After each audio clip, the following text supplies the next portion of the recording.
Casinos undermine democracy. That's our story. That's the story that we've told. I didn't know this when I started this campaign, but I've learned it through the course of the past couple of years fighting these casinos in Philadelphia. For me, it started when my friend Jeff Heiko right there calls me up and says they're trying to build a 5,000 slot parlor with 24/7 free unlimited drinks, 6 liquor licenses in a single casino. They're trying to build it 200 feet from my house. When it was passed, the Gambling Act, called Act 71 in Pennsylvania, it was passed in the middle of the night, no public input, no public scrutiny, no vote, no ballot referendum, and it was passed July 4th weekend, 2004. A weekend in which people were celebrating freedom, which we in Philadelphia were appreciating our history as founders of democracy, and instead of that, we were finding ourselves the next weekend, a few days afterwards, faced with thousands and thousands of casinos, 5,000 slot parlors, 2 of them in Philadelphia. The governor was behind it, the mayor was supportive of it, state legislators were supportive of it, city council was supportive of it, and we were told again and again this is a done deal. That there's nothing we can do about this because the political forces have made their decision. I'm just going to share a couple of stories of experiences that we've had in Philadelphia that I think are both tactics that can be replicated in other places, but they're also examples of the way in which casinos, as an industry, as been said before, cannot defend themselves on principle, and instead they have to use side tactics, undermining tactics, and ultimately tactics which undermine democracy in order to come in and in order to build. So even at, for example, what they called public meetings of the Pennsylvania Gaming Control Board, which oversaw this process, public meetings, the public was not allowed to speak. So at public meetings, the public could not be heard. One of the meetings, a couple of years ago, there's actually, I think, a clip that we'll see later of it. A number of people, Jeff Heiko stood up, was one of them from CasinoFreePhilly Philadelphia, and a couple of other founders, Matt Rubin and a woman named Ann Dicker, stood up in the middle of one of the Pennsylvania Gaming Control Board office meetings and said, I would like to speak, as allowed to me by the Constitution, as allowed to me by the Sunshine Act, which is a particular act in Pennsylvania. We believe we have a right to speak. They were immediately gavelled down, and a recess was held. Police surrounded them, and media surrounded them too. And they began talking to media about this issue. Why are we being locked out of a process which we should be integral in? Why have we had no voice? Where has our voice gone, and why is it that the media isn't arguing on our behalf? Why isn't it telling that story? So slowly the media began to tell that story bit by little bit. So a couple months later, they came to Philadelphia, which they've decided, by the way, they'll never do again. They came to Philadelphia, and about a dozen of us this time decided that we would testify.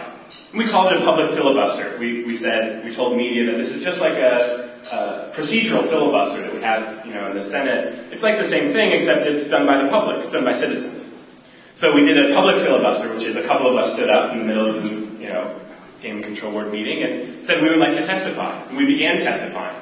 We didn't just ask, we went ahead and began doing it. Well, recess was called and a couple of us were escorted out by police.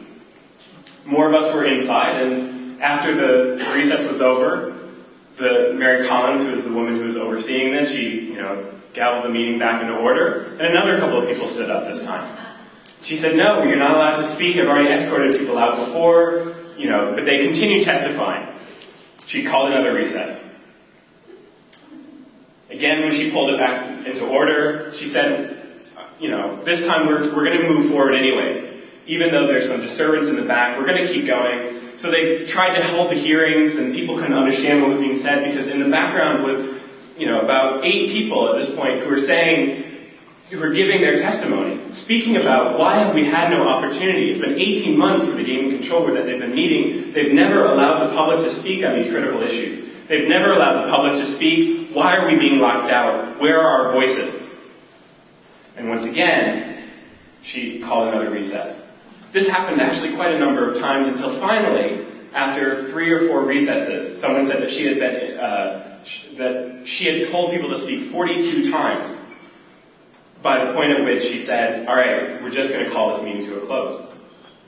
So rather than allowing people to speak at a public meeting, she shut the meeting down. And that's exactly the story that got told the next day in the Philadelphia Daily News and the Philadelphia Inquirer and the national AP story that echoed again and again, over and over again, where people saw what's at stake for the gambling industry. What's at stake is people's silence. And that's what we weren't going to give them. So we began to challenge back in this way. Once again, using our actions as a way to highlight the injustice. In Philadelphia, what we experienced was no chance to vote on this issue, and we said, well, that's unreasonable. So we gathered together 27,000 folks to sign a petition and asked them to put on a referendum, allowing a simple referendum, which wasn't actually a no casino referendum. It was a referendum that simply said there should be a buffer between homes, places of worship, churches, playgrounds, parks, and casinos, 1,500 feet, which was enough to move them further out of the city, which for us wasn't a victory that we wanted, but was a minor concession, and was enough to stop, in our minds, the inevitability issue, because we were fighting the issue that it was a done deal, there's no way you could stop it. So what we did was we set up this referendum. We were able to get enough pressure on City Council to unanimously support it twice after the mayor's veto. And it went onto the ballot. There's actually ballots where you can see it printed. And then the casino industry sued, successfully stripping this off the ballot, saying citizens of Philadelphia have no right to vote on this question. Oh, we were mad. Oh, we were mad. But we weren't the only ones mad. So was the 27,000 people, so were the Inquirer editorial board, so was the Daily News editorial board, all of whom had been very hostile to our issue, but could start to see the connections of the corruption necessary in order to have casino gambling. And that's what we were fighting for. So, rather than being discouraged, every loss is an opportunity to teach people about what it means to be empowered, which is whenever you're empowered, you see every loss as an opportunity to get bigger. So we got bigger. We ran our own election that day. So rather than, outside of the polling places where our ballot question was stripped off, we set up our own ballot boxes. We called it Philly's ballot box. We had, I can't remember the number, we had several, dozens of, these ballot boxes across the city where people were given the opportunity to vote. Over 13,000 people successfully cast ballots. We cross-registered with the voter database. We had a lot of fun with it. We called it we had these 5-foot ballot boxes we called our shining receptacles of liberty.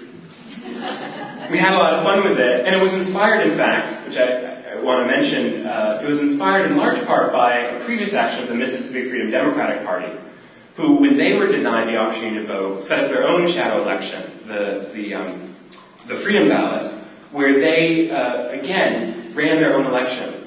So it's about, we're doing democracy one way or another. If they won't let us do it, we'll still enact democracy because that's the value we hold so dear. So we set up our own ballot box. 13,000 people voted, we won 95% to 5%. But moreover, what's interesting, we won. We also got a majority of voters in every polling district voted in our thing. So of all the active voters, all the voters who turned out that day, 60% showed up at our ballot boxes, which meant there was no way we were going to lose if it was actually on the ballot box, on the real ballot. So again, it's the actions. This is what Casino Free Philadelphia most stands for. It's the actions that we do that highlight the injustice, that highlight the issue of these issues of democracy. So just really quickly, I just want to say that there are no casinos in Philadelphia. That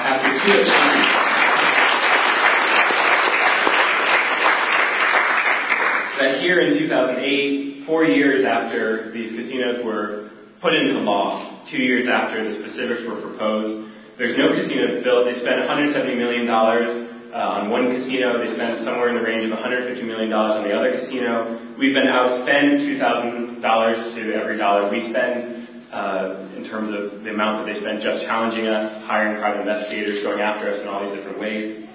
And just recently, Foxwoods has announced that it's planning on moving its site, which for us is a huge victory because you don't move your site if it's a done deal.